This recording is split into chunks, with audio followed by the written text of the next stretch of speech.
Hi best friends, welcome back to the channel. If you're new here, please consider hitting on that subscribe button, and to my returning subscribers, thank you guys so much. So guys, we're going to be reacting on Finnish President urges strong NATO deterrence against Russia.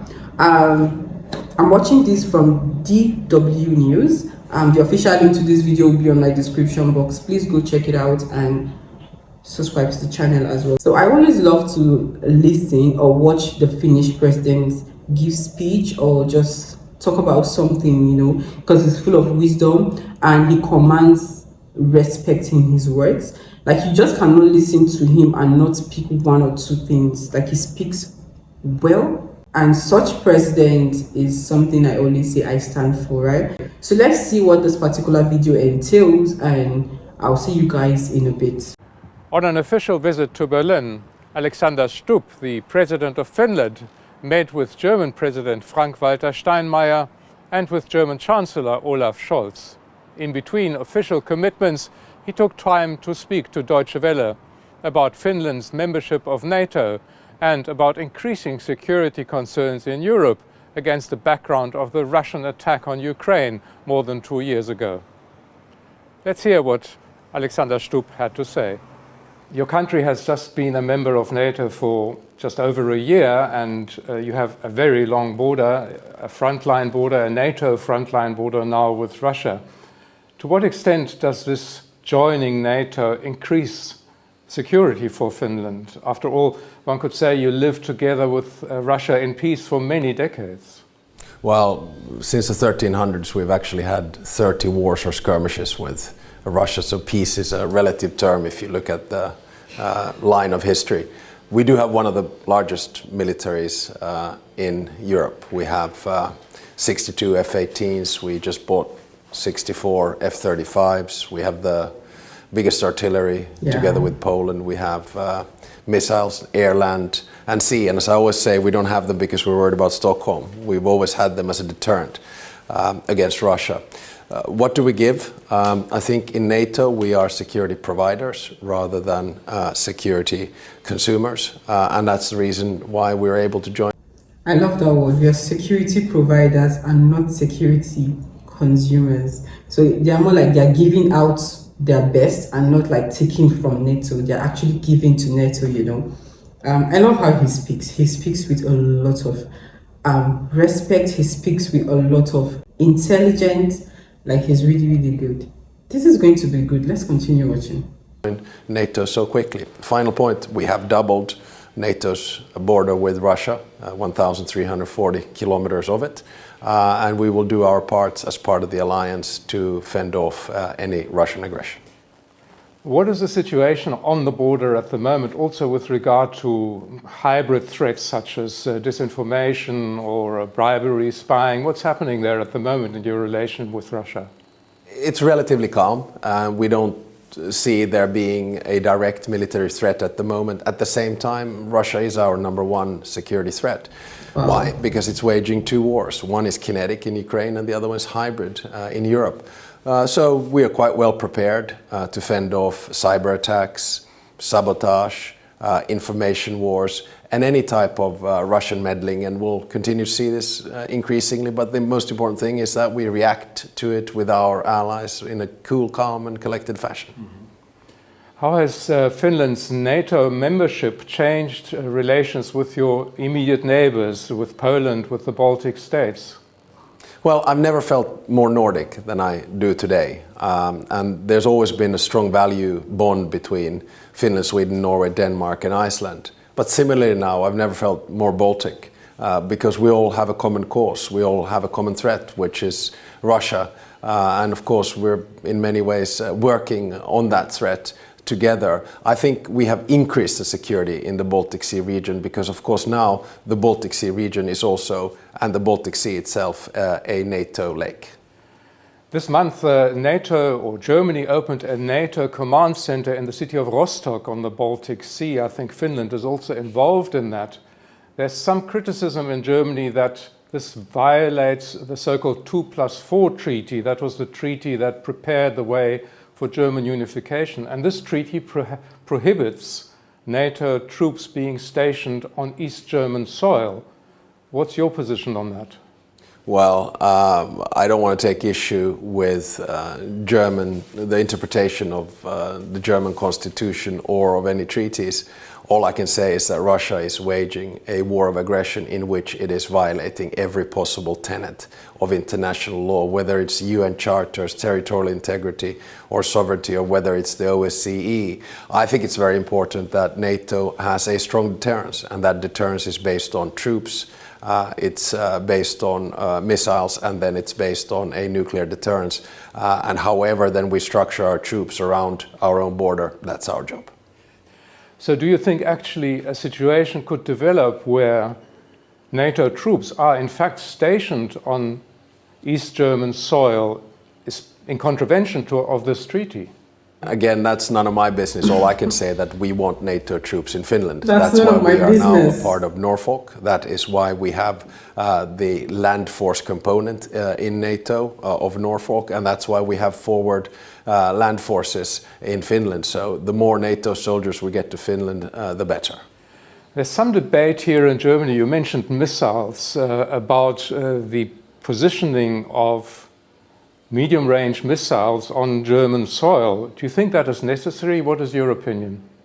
Again, I don't take position with German military or defense decisions. We only do our part as part of the alliance. And as I said, we are the only Nordic country that has capacity, missile long-range capacity in the air, sea and land in form of JASSMs, GMLRSs and Gabriels.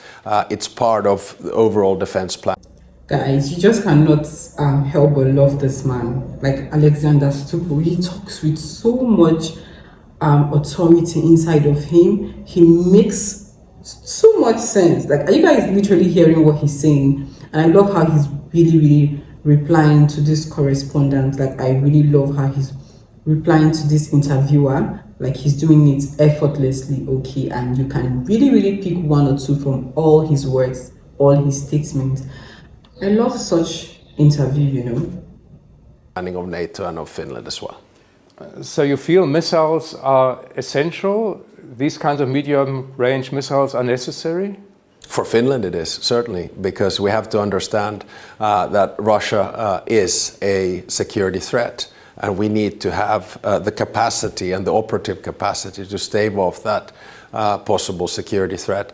And everything begins from deterrence, where you have a clear message that, look, this is how much troops we have, these are the types of missiles we have, there's no point in even trying to come in our direction.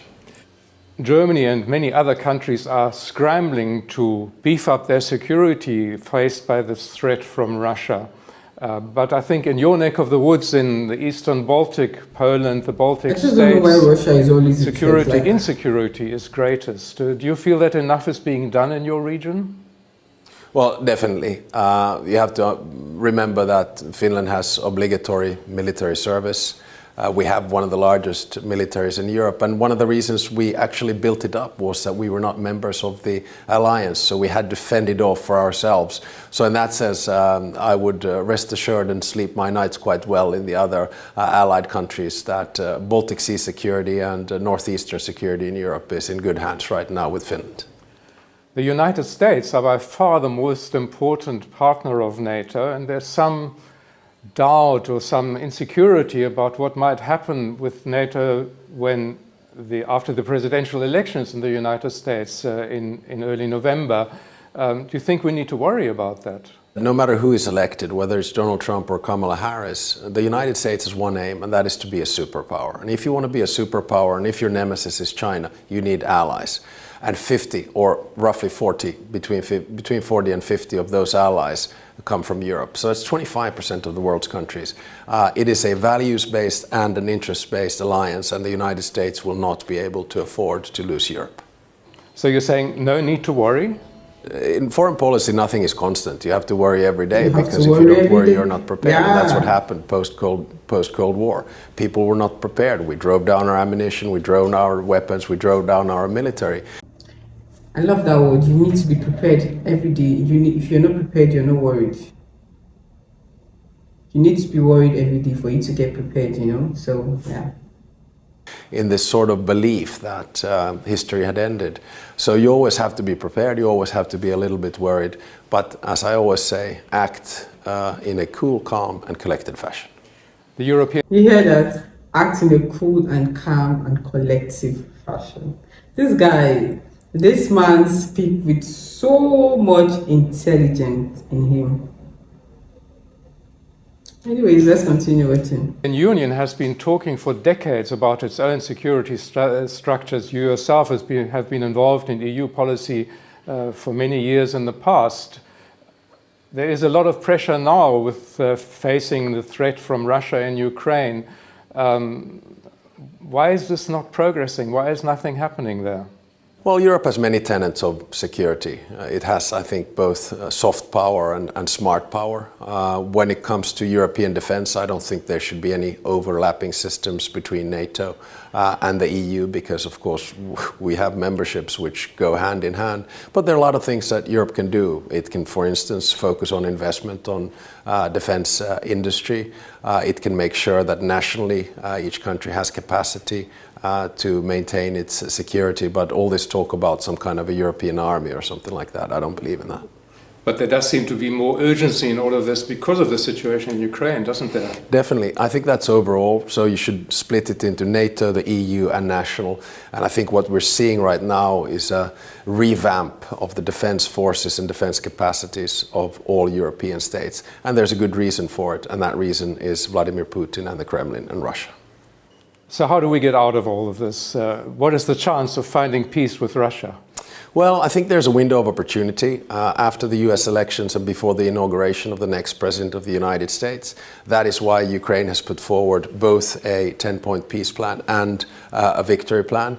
And I hope that this will set in motion some kind of a discussion for an ultimate peace deal between Ukraine and Russia, because this war obviously can't go on forever. But the best thing that we can do from Europe's perspective right now is to provide Ukraine with the sufficient finance, ammunition and military material. President Zelensky has been promoting his so-called victory plan in recent days. There's some doubt about that from Western countries, I think. What is your position? Well, probably has many meanings. I mean, one is to say that they want an invitation to NATO, which I think is a good message. At the end of the day, Ukraine will be a member of NATO. When, we don't know, but that invitation will have to be imminent. Secondly, his message is that he needs weapons and he needs no limits with the use of those weapons. And Finland has put no limits to the weapons that Ukraine can use coming from Finland. And then thirdly, he has a message of peace and he has negotiations. We just had one of the 10 baskets on environment being discussed in Finland on Friday and Saturday with the Prime Minister of Ukraine. So I think we're moving in the right direction. So there needs to be a peace plan and a victory plan. President Stubb, thank you very much for talking to DW. This was a beautiful watch for me, and I literally enjoy this particular watch. Alexander Stubb is really, really good with his words. I always love to watch his interviews because he speaks with so much sense. Like, that's how you get to know a good president. Yeah, this was beautiful, and I feel like Russia should just do better because everyone keeps saying there are threats. There are threats. Anyways, I hope you enjoyed this. Let me know your thoughts, guys, on the comment section, right? What do you think about what he made mention of, the words he said? Let me know in the comment section. I'll see you guys in my next video.